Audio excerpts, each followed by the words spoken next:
दूसरा plant fibre का example क्या है? जूट। ठीक है, लिख लीजिए। ये भी बहुत इंपॉर्टेंट रोल प्ले कर रहा है ना। देखिए, सबसे पहला पॉइंट आप ये लिखो और समझना, आप अभी नहीं लिखना, टाइम दूंगा मैं।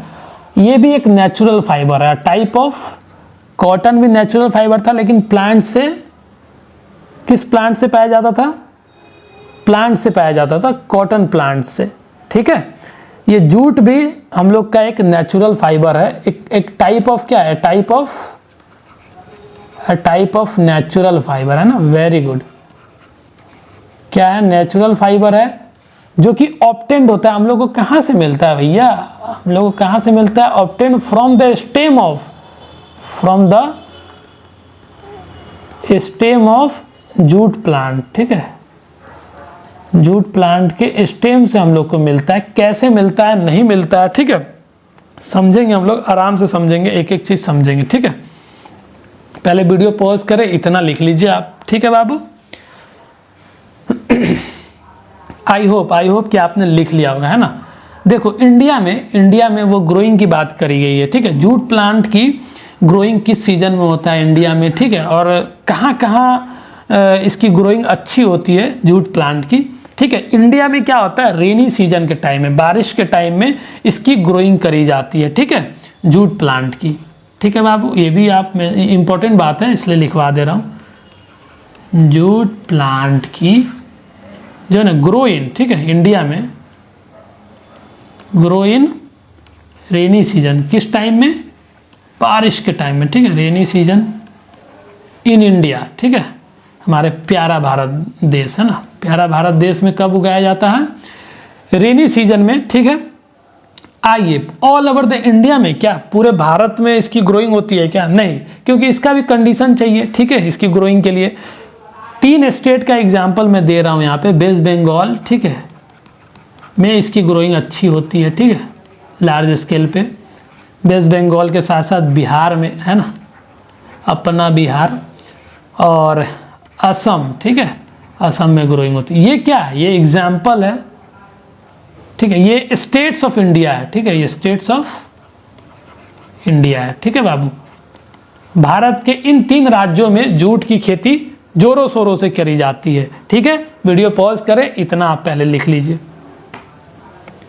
आइए बाबू, इसके साथ मैं एक पॉइंट और अटैच करना चाहता हूं। ग्रोइंग की तो बात हो गई, रेनी सीजन में ग्रो करी जाती है, और कहाँ कहाँ आप मेनली याद रखना, वेस्ट बंगाल, बिहार और असम। ठीक है, जूट प्लांट की हार्वेस्टिंग, अब कटिंग कब करी जाती है? देखना, अब ग्रोइंग इसकी हो गई। ठीक है, इसकी जो है ना किस स्टेज में कटिंग करी जाती है? जब ये फ्लावरिंग स्टेज में होता है ना, तो इसकी कटिंग कर लेते हैं हम लोग। ठीक है, जूट प्लांट को हार्वेस्ट कब करा जाता है? हार्वेस्टेड, किस टाइम हार्वेस्ट किया जाता है? जब ये ड्यूरिंग फ्लावरिंग स्टेज, जब इसके अंदर जो है ना फ्लावर है ना, फूल आने लगता है, उस टाइम इसकी कटिंग कर देते हैं। देखो, अभी समझाएंगे बढ़िया से। ठीक है, आप इतना पहले फोकस करके लिख लो कि पहले तो इसकी ग्रोइंग कब होती है? रेनी सीजन में इंडिया में। ठीक है, example West Bengal, Bihar, Assam, state of India, ये सब। ठीक है, अब जूट प्लांट की कटिंग, जूट प्लांट की कटिंग कब होती है? इसकी फ्लावरिंग स्टेज में। ठीक है, वीडियो पॉज करें, पहले लिख लीजिए आप इतना। आई होप कि आपने लिख लिया होगा, है ना बाबू। आइए, अब तो कटिंग कर लिया, अब हम लोग का टारगेट क्या है? अब हम लोग इसका जूट का फाइबर ऑब्टेन करेंगे। ठीक है, जूट प्लांट से हम लोग को जूट फाइबर मिलता है। अब हम लोग कटिंग भी कर लिए। अब क्या होता है? अब हम लोग कटिंग करने के बाद अब देखेंगे किस तरीके से हम लोग उस फाइबर को ऑब्टेन करते हैं। ठीक है, क्योंकि वो फाइबर हम लोग को कहाँ से मिलता है? मेनली उसके स्टेम से मिलता है। ठीक है, तो हम जो प्लांट ग्रो करते हैं, जूट प्लांट, उसको स्टेम को लेते हैं सिर्फ फोकस में। ठीक है, उसके स्टेम से ही हम लोग को जूट का फाइबर मिलने वाला है। तो अब समझते हैं, अब ये समझने वाली बात है किस तरीके से प्रोसेस होता है। हम बहुत कंक्लूड करेंगे, बहुत सीमित में लिखेंगे। ठीक है, बहुत ज़्यादा लाइन लिखवाने वाले नहीं है हम, बहुत कम शब्दों में अधिक बात कहने का मैं प्रयास करूंगा। ठीक है, आइए, जूट प्लांट को स्टेम पे फोकस इसलिए करते हैं, क्यों करते हैं? क्योंकि स्टेम से ही भैया हम लोग को फाइबर मिलने वाला है। अब स्टेम कटिंग कर लेते हैं हम लोग। ठीक है, पहले तो प्लांट को कटिंग कर लिए, जूट प्लांट को, उसके स्टेम को फिर कट कर लेते हैं, पूरे स्टेम को फोकस में लेते हैं। ठीक है, आइए एक बार पिक्चर के साथ मैं बात करता हूं आपसे।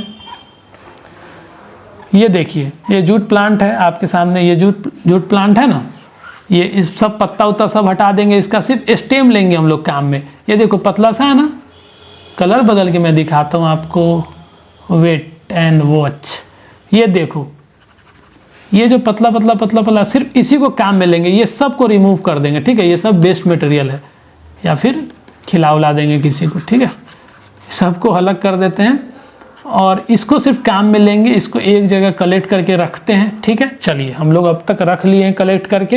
अब हम लोग क्या करेंगे, आइए हम लोग डिस्प्ले पे आते हैं, समझते हैं, ठीक है। जूट प्लांट का स्टेम हम लोग फोकस कर रहे हैं, स्टेम पे। स्टेम की कटिंग हो गई भैया, ठीक है।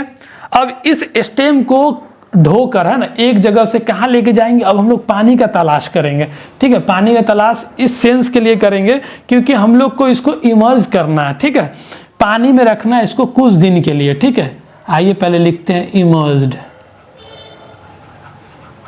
इस स्टेम को क्या करेंगे, इमर्ज्ड इन वाटर फॉर, आपको नहीं दिख रहा होगा ना, emerged in water for few days, है ना, 10, 15 दिन, 12 दिन, 7 दिन, जितना दिन के लिए रखना हो, पानी में रखना होगा।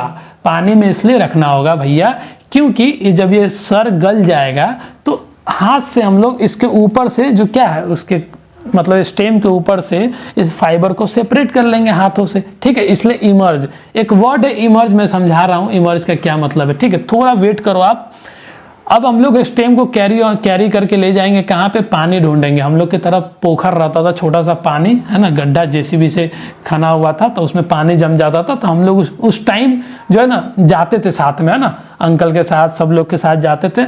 हमने खुद भी करा है इस चीज़ को, ठीक है, किस तरीके से उसको करते थे।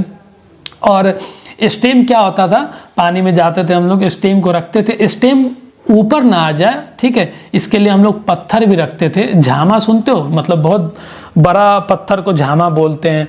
ईंटा भी रखते थे हम लोग ताकि वो पानी में अच्छे से इमर्ज रहे, ठीक है। इमर्ज का मतलब अभी मैं समझा रहा हूँ आपको, ठीक है, अभी आपको समझा रहा हूँ। इमर्ज कर दे हम लोग कुछ दिन के लिए, ताकि क्या होगा, जब उसके अंदर पानी का एक्शन होगा, उस माइक्रो ऑर्गेनिज्म का एक्शन होगा, तो वो सरेगा, ठीक है। वो स्टेम क्या करेगा, स्टेम सरेगा। यही सरना ही गेम होता है वहाँ पे, ठीक है। जब सरेगा भैया तभी तो इसके अंदर से जो हम लोग फाइबर है क्या करेंगे, सर जाएगा, तो ही तो हम फाइबर सेपरेट कर पाएंगे ना। तो पानी में रखने का मेन मकसद होता है कि स्टेम सरे, ठीक है। स्टेम सर जाएगा तो क्या करेंगे, fibres are separated by hand, ठीक है भैया। और आसानी से फाइबर को हम लोग अलग कर लेते हैं, ठीक है। वीडियो पॉज करें, पहले आप इतना लिखिए, फिर मुझे इमर्ज भी समझाना है, फिर आगे समझाना है।